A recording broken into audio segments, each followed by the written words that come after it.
नमस्कार दोस्तों। आज आपको दो स्टेप पे बताएंगे।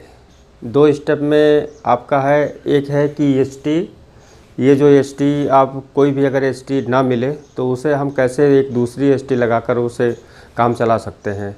और ये स्वाभाविक है और सही भी है कि आप जो अगर एसटी के बारे में जानेंगे तो कोई भी एसटी अगर नहीं मिलती है तो उससे मिलता जुलता एसटी को चाहे जैसे आप उस सेट को जो है आप ऑन कर सकते हैं, लगा सकते हैं। ये नहीं कि एसटी अगर नहीं मिल रही तो हम पूरा किट ही बदल दें, उसका ऑप्शन है, हम अभी आपको बताते हैं। और उसके बाद आपको डिजिटल के बारे में बताएंगे। डिजिटल एक ऐसी फ्रीक्वेंसी है और जिसके ऊपर इस समय सारे टेक्नोलॉजी काम कर रहे हैं।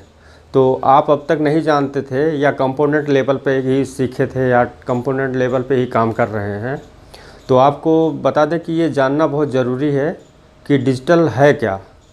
और डिजिटल एनालॉग के बारे में हम आपको इतना इजी बताएंगे कि आपको कभी भूलेगा नहीं। और चलिए हम आपको बताते हैं उसके बारे में। पहले हम इसके बारे में बता देते हैं कि ये एसटी जो है,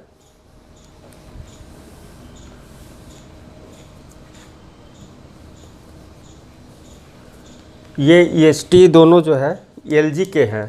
जैसे कि आप सीआरटी लेवल पे काम करते थे या करते हैं तो जानते होंगे, एलजी में ये एलजी के जैसे सब लोग जानते हैं कि वहाँ पे कोई भी एसटी लगा दे तो कोई भी, कहने का मतलब कि एलजी का लगा दे तो चलेगा। लेकिन उसमें आप देखेंगे तो उसमें डिफरेंस है। और डिफरेंस क्या है, उसके इंटरनल देखेंगे तब। कुछ एसटी है कि जो आप एक दूसरे पे लगा सकते हैं, लेकिन इसमें देखिए ये भी एलजी के ही एसटी है जो आप काफ़ी फेमस एसटी है 6006N।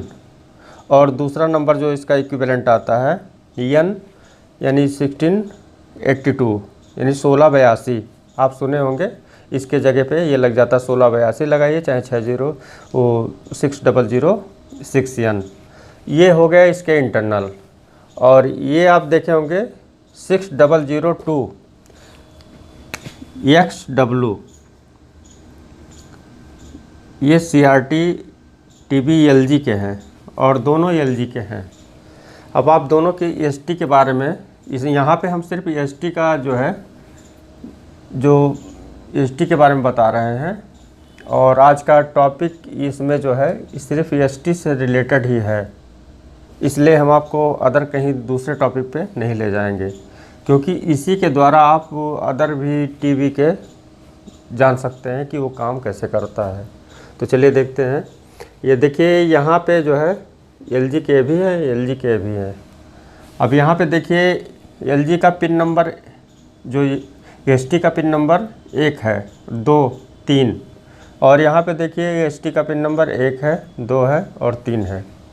अब यहाँ पे देखिए ये 2 पिन यानी जो एसटी के निकले हैं 1 और 2, यानी यहाँ पे 110 इन होगा और ये कलेक्टर पे जाएगा। यानी हॉरिजॉन्टल आउटपुट का जो ट्रांजिस्टर है वो दिखा दें आपको।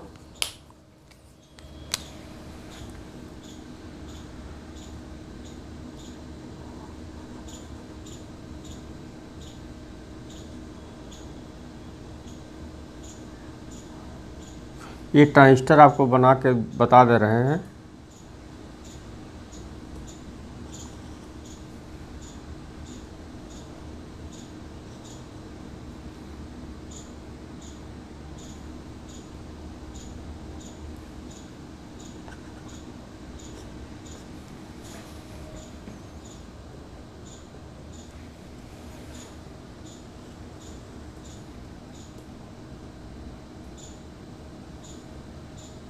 इसके बारे में हम आपको आगे भी बताएंगे। यहाँ एक छोटा सा स्टेप में हम इसको जो है आसान इजी बता दे रहे हैं और ज़्यादा डिटेल में हम इसकी वीडियो अलग बताएंगे। आज हमको केवल डिजिटल के बारे में बताना था जो स्टार्ट करना है। और आने वाले समय में हम जो है 1 जनवरी से आपका कुछ नए जो आप देखेंगे उसे हम आपको अपने चैनल पर दिखाएंगे। ये देखिए यहाँ पे, यहाँ जब 110 हमारा इन होगा तो ये सीधे कलेक्टर पे जाएगा। ये इसका कलेक्टर है और ये है एमीटर, ये है बेस। ये कलेक्टर, ये एमीटर, ये बेस, और ये जो है एसटी का पॉइंट है। पिन नंबर 1 जहाँ पे लिखा होता है COL, और ये जो है +B, यानी यहाँ पे 110 इन होगा। अब यहाँ पे देख लीजिए, ये भी LG का है और ये भी LG का है। अब यहाँ पे भी जो है यही मामला आएगा सामने कि पिन नंबर 1 ये है, तो यहाँ पे ऐसे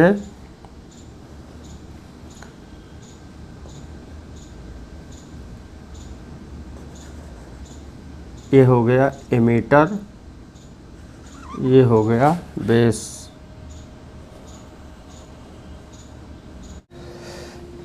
इस ट्रांजिस्टर को आप जानते होंगे, हम आपको इजी बता दें, 1803D। अब आप इससे समझ गए होंगे ये जो ट्रांजिस्टर लगता है 1803D।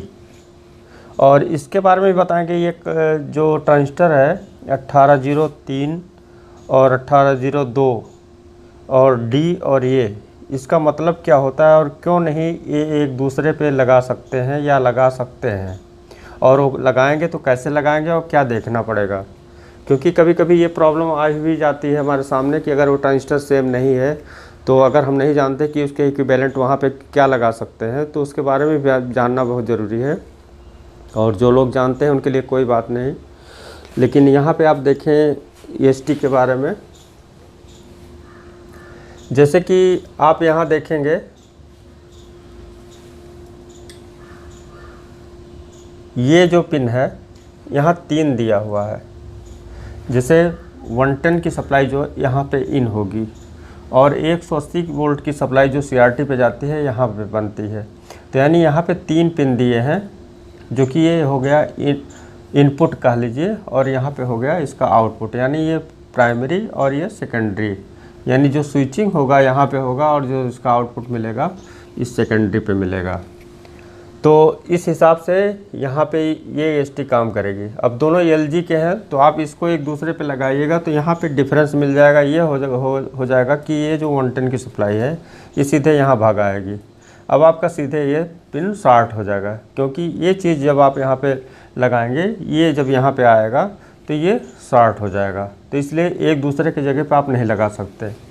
आपको इतना समझना है इसमें EST के बारे में कि EST से जो हमारा काम लिया जाता है, यानी लास्ट एनोड पे जो हाई वोल्टेज के लिए यहाँ पे स्विचिंग कराई जाती है 15,625 साइकिल की, वो हाई वोल्टेज जो होता है, जो हमारे CRT के ऊपर लास्ट एनोड लगता है, वो लास्ट एनोड से ही आपका क्लियर है। वहाँ पे एक डायोड लगता है। जैसे कुछ लोग बहुत पहले काम करते होंगे तो वहाँ जानते होंगे कि TB20 एक डायोड आती थी, जो कि EST के लास्ट में जो है लगता था, जहाँ पे जैसे ये EST है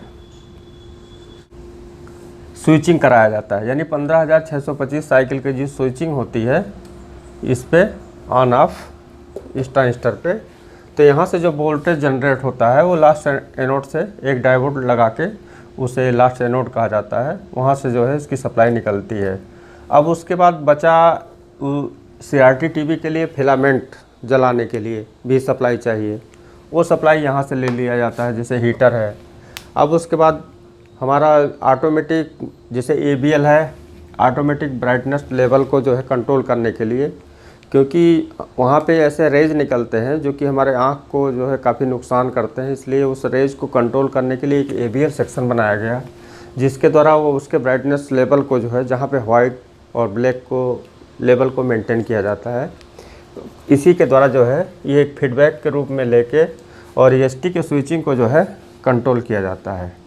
और दूसरा यहाँ पे है AFC मतलब हुआ ऑटोमेटिक फ्लाईबैक कंट्रोल। यानी जब ये सिग्नल आपको नहीं मिलते होंगे तो देखते होंगे आप, एक खड़ा पट्टा आता है साइड में पिक्चर के, तो ये उसी समय जो है ये उसके फ्रीक्वेंसी को कंट्रोल करता है। सेकंड की जो फ्रीक्वेंसी होती है हॉरिजॉन्टल ब्लैंकिंग, एक वर्टिकल ब्लैंकिंग होता है जो कि वर्टिकल आउटपुट स्टेज से लिया जाता है, और दूसरा होता है हॉरिजॉन्टल ब्लैंकिंग जो कि जब वो स्कैनिंग के समय जब जितने वहाँ पे रेटेस लाइन होते हैं उसको ब्लैक करने का काम करता है, और उसी के अनुसार एक वर्टिकल और एक हॉरिजॉन्टल। आप देखते होंगे पहले जब रिमोट सर्किट नहीं लगते थे, यानी रिमोट जब उसमें यूज नहीं होते थे, तो अलग से हम रिमोट सर्किट एक लगाते थे, तो उसके डिस्प्ले को, यानी जब कोई रिमोट के डिस्प्ले को जब स्क्रीन पे लाना होता था तो वहाँ पे एक ब्लिंकिंग सिग्नल हमको लेना पड़ता था हॉरिजॉन्टल और वर्टिकल का।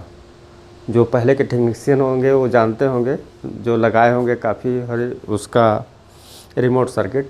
खैर हम भी उसी समय से हैं, लेकिन उसी समय से जो है स्टार्टिंग हुआ डिजिटल का, यानी डिजिटल नहीं कहेंगे पूरा, लेकिन टेक्नोलॉजी डेवलप यानी ऊपर जाने के लिए वहीं से जो है स्टार्ट होते होते आज, पहले तो काफ़ी स्लो था, आज तो इतना फास्ट है कि आज ये जो आप देख रहे हैं ये तो अभी हवा में चला जाएगा। और ये एलसीडी एलईडी टीवी बहुत पहले से है, लेकिन यहाँ पे आते आते काफ़ी देर हुआ। जैसे जैसे टेक्नोलॉजी हमारी ओल्ड होते होते जाते हैं वैसे वैसे वो चीप होते जाते हैं। तो खैर वो तो अलग टॉपिक है। आप यहाँ पे देखिए, यहाँ देखिए, जैसे एसटी का कहने का मतलब आप एक स्टेप ले लीजिए इसमें। जैसे ये कलेक्टर पे जो सप्लाई जा रही है हमारा, जहाँ से इन हो रहा, तो आप कोई भी देखेंगे तो वहाँ पे लिखा होगा कि हमारा 110 कहाँ से इन होगा और कलेक्टर पॉइंट कौन सा होगा। जैसे कि ये है ग्राउंड। अब ये एसटी जो है एलजी की है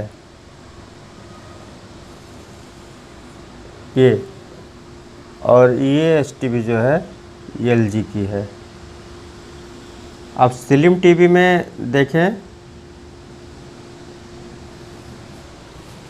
तो जो एसटी लग रही है वो आप नॉर्मल टीवी में नहीं लगा पाएंगे, लेकिन अगर आप एक ऑप्शन देखें तो आप चाहे वो 29 इंची की टीवी हो, चाहे स्लिम टीवी हो, चाहे नॉर्मल टीवी हो, आप पहले एसटी के बारे में समझें कि वो काम कैसे करता है। जैसे पावर सप्लाई का एम्पियर अधिक हो जाता है, तो ऐसे इसमें भी जो है एम्पियर जब अधिक होते हैं तो एसटी के कोर थोड़ा सा मोटे हो जाते हैं, बड़े हो जाते हैं। तो उसमें भी देख लीजिए कि कोई भी अगर 29 इंची में लगा हुआ है या कोई भी स्लिम टीवी में लगा हुआ है, अगर आपको कोई भी एसटी नहीं मिल रही है तो आप उस एसटी को यहाँ पे मैनेज कर सकते हैं। सिर्फ उसके पिन को बैठाना है। अगर पिन नहीं मैच कर रहा है तो आप उसको मैच करा सकते हैं, कट करके मैच करा सकते हैं, बाईपास करके मैच करा सकते हैं, किसी तरीके से बैठा के, क्योंकि आप जब उसको समझे रहेंगे तो आप बहुत आसानी से उस चीज़ को फेस कर सकते हैं। क्योंकि यहाँ पे अगर आप देखेंगे तो इसमें एक तो पहला आप इसको देख लीजिए, जो प्राइमरी पहले मान लीजिए इसको, या इनपुट मान लीजिए, तो इसमें एक काम होता है हमारा जो 110 इन होगा, यानी 110 वोल्ट, वो सभी सप्लाई होगा, चाहे नॉर्मल टीवी हो, चाहे स्लिम टीवी हो, चाहे 29 इंची हो। वहाँ पे अगर 110 वोल्ट की सप्लाई है तो एक जगह एक पिन पे इन होगी, वो सभी में होगा। ये बात फिक्स हो गई। दूसरी बात हुआ, सभी में आउटपुट कलेक्टर, आउटपुट यानी हॉरिजॉन्टल आउटपुट ट्रांजिस्टर के कलेक्टर होंगे, वो किसी न किसी एक पिन पे जुड़े होंगे, उसको देख लेना है। 2 स्टेप हो गए। अब ये 2 स्टेप हो गए हमारे इसके, जहाँ पे स्विचिंग कराना है। ये जब हमारा क्लियर हो गया तो उसके जो हमारे पुराने एसटी हैं लगे हैं, अगर नहीं मिल रहे हैं तो उसमें कैसे लगाना है, तो उसको आप देखिए। जैसे ये एसटी है, आप यहाँ पे बिठाएंगे तो ये तुरंत शॉर्ट हो जाएगा, क्योंकि ये वाला पिन, ये देखिए 1 2 3 है और 1 2 है। अब यहाँ पे अगर 3 पिन, तो तीसरा पिन क्या होगा, इसमें जुड़ेगा। अब ये सीधे इसमें जुड़ जाएगा, तो यानी ये ग्राउंड है यहाँ पे, यहाँ पे, तो ये सीधे क्या हुआ, शॉर्ट हो गया पूरा। तो अगर हम इसके इंटरनल को जाने रहेंगे तो अब इसमें हम क्या करेंगे, ये जो है अगर जैसे हमको इसी को लगाना है यहाँ पे, तो इसमें देखिए कैसे लगाएंगे आप। इसको नहीं लगेगा तो इससे जो मिलता जुलता है अभी आपको हम बताएंगे। कुछ एसटियाँ ऐसी हैं, जैसे यहाँ पे देख लीजिए ये एसटी है, कि जैसे एक एसटी है, ये है 29 इंच की, जो 1429 के नाम से आता है। उसके बाद 0209 के नाम से है, ये ऑस्कर में और कई भी टीवी में यूज़ किया गया है। अब यहीं पे देख लीजिए, अगर ये एसटी है 29 इंच की, अब ये एसटी ना मिले तो आप एक नॉर्मल एसटी देखते हैं चाइना में जो यूज़ किए जाते हैं 1003, ये लगा सकते हैं। या और देखिए यहाँ 1010 के नाम से आता है ये, या 4014, यानी ये जो 40 और 14। अब क्या है, अगर ये नंबर पे ही हम रहते तो ये जो हमारा 40, 14 और 10, 10 ये सब क्या है, ये इसी के बाइंडिंग सेम है, लेकिन 29 इंच में थोड़ा इसके जो है एम्पियर अधिक हो जाते हैं, थोड़ा कोर मोटे हो जाते हैं। लेकिन आप उसे वही जगह पे जो है 40, 14 भी चला सकते हैं और बहुत आराम से चलेगा। मैं लगा भी चुका हूँ। और दूसरा नंबर अगर ये भी ना हो तो ये नंबर आप 21, 10 और दूसरा ना हो तो ये भी 09N20E ये भी यूज कर सकते हैं। और यहाँ पे अगर वो भी ना हो तो ये भी, तो ये सब क्या है, इक्विवेलेंट आईसी है, अरे वो सॉरी EST है। तो इस तरीके से आप जो है कोई भी EST जो है आप लगा सकते हैं, क्योंकि EST में आप देखते होंगे इसमें जो काम लिया जाएगा, एक तो हो गया ये हॉरिजॉन्टल की स्विचिंग, यानी जो हमको रोशनी के लिए यूज किया जाता है लास्ट एनोड पे, वो काम ये करेगा। अब यहाँ पे हमको जो 110 की सप्लाई जब क्लियर हो गई कि 110 की सप्लाई 110 सब टीबी में है, कलेक्टर सब टीबी में है, तो ये काम क्लियर हो गया। फिलामेंट कोई भी CRT है ज़रूरत है, फिलामेंट वोल्टेज उतना ही रहेगा। तो ये तीसरा हो गया ऑप्शन फिलामेंट वोल्टेज। बचा ABL और क्या बचा 180 की सप्लाई जो बनती है 180 की, वो देखिए यहाँ पे ये 180 सप्लाई बनाने के लिए 20 से लिए हैं। अब यहाँ पे आपका 180 वोल्ट की सप्लाई कहाँ बनेगी, 180 वोल्ट की सप्लाई यहाँ से बनेगी, इस जगह से यहाँ पे। तो 180 कहने का मतलब 180 यहाँ पे बन रहा है, 180 यहाँ पे बन रहा है। फ़र्क इतना है कि ये पॉइंट यहाँ पे है और ये पॉइंट यहाँ पे है। अब आप कोई भी EST आप लगाते हैं तो आप सबसे पहले वहाँ पे देखिए 180 वोल्ट ट्रेस करेंगे कहाँ है, और दूसरी बात फिलामेंट चेक करेंगे कहाँ है, और आकर जो कहीं मामला फंसता है तो वो हुआ AFC और ABL। तो ABL में भी जीनर यूज किए जाते हैं, वहाँ पे लगभग सारी फ्रिक्वेंसियाँ मैच कर जाती हैं। उसके स्क्रीन कंट्रोल से जब आप ट्यून करेंगे तो स्क्रीन कंट्रोल क्या होता है, उससे जो वोल्टेज जनरेट होता है फीडबैक के रूप में, वो ABL मैच करेगा जहाँ तक है। और ये FC वाला जो है, ये FC एक डिवाइडर सर्किट रेजिस्टेंस होते हैं, जैसे कि आपको बता दीजिए जैसे 8.2 वोल्ट जीनर लगते हैं, 10 के रेजिस्टेंस, यानी 10 के ग्राउंड करके और 10 के से AFC जो कंट्रोल कर, और बीच में इसी डिवाइडर के द्वारा IC को जाते हैं, जो AFC कंट्रोल से पल्स निकलते हैं, वो होते हैं हॉरिजॉन्टल ब्लिंकिंग सिग्नल। उसे आप यहाँ पे जो है, जैसे जीनर से क्लियर हो गया कि 8 वोल्ट के आसपास रहेंगे, तो इसके द्वारा आप बहुत 19-20 किसी में थोड़ा सा अंतर करना पड़ता है रेजिस्टेंस का, बाकी कोई बात नहीं होता है, वहाँ मैच कर ही जाता है। हम लगा कर देख चुके हैं, इसलिए आपको बताते हैं। उस EST के नंबर भी बता देंगे कि जो जनरली आप यहाँ मतलब अगर ना मिले तो उसे कैसे यूज कर सकते हैं। लेकिन इसके बारे में पहले आप जान लें कि EST काम क्या क्या करता है। किसी में हमारी सप्लाई ये जैसे वर्टिकल का यहाँ से लिया गया है, तो किसी में सप्लाई से ही ले लिया जाता है, CMPS सप्लाई से, तो वहाँ पे यहाँ पे कोई ज़रूरत नहीं पड़ती वर्टिकल की। अब यहाँ पे ज़रूरत क्या पड़ेगा, जब वर्टिकल की सप्लाई नहीं ज़रूरत पड़ेगी तो आपको केवल 180 वोल्ट और फिलामेंट ABL और AFC, यही इतने वोल्टेज जो है या सिग्नल जो AFC और ये हैं क्या कहते हैं ABL, ये दोनों आप लिए जाएंगे। तो ये दोनों हो गए जो IC को जाएंगे, AFC और ABL। ये उसके बाद ये हीटर है, हीटर मतलब CRT का फिलामेंट है। अगर वर्टिकल की सप्लाई नहीं काम कर रही है, पावर सप्लाई से लिया गया है वर्टिकल,